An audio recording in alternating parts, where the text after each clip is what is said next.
Sarap! Kain! For today's video, ako po ay magluluto ng beef tapa.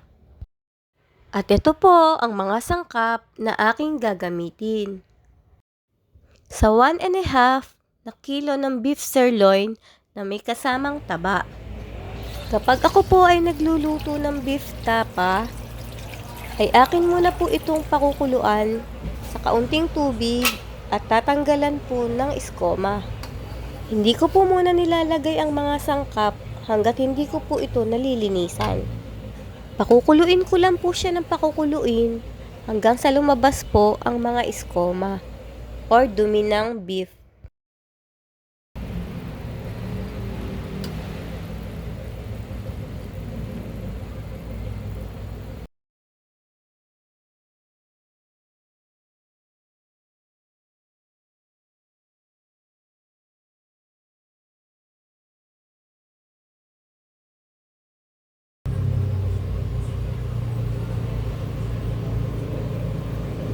Sa 3 gloves ng bawang, akin po itong dudurugin at ilalagay ko po muna ang kalahati sa unang pagpapakulo.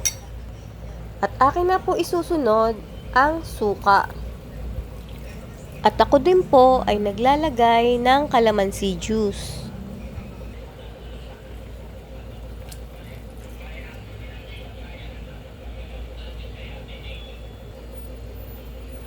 Akin na pong ilalagay ang oyster sauce.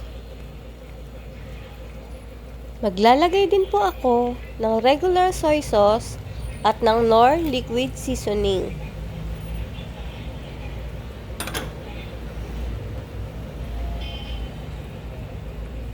Isusunod ko na rin po ang paminta at ang bechin.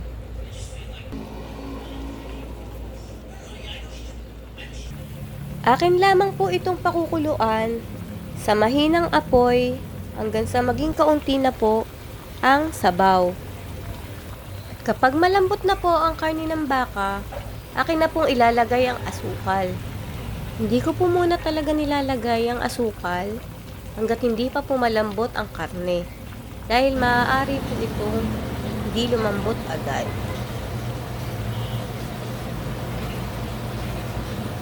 At kapag malapit na rin po itong maluto, akin na pong ilalagay ang kalahati ng bawang.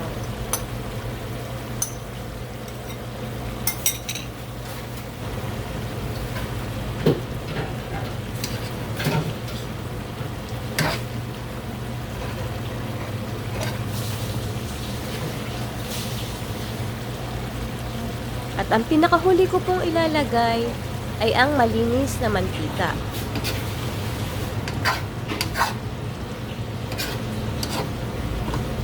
At ayan, luto na po ang ating beef tapa. Maraming salamat po sa inyong panonood!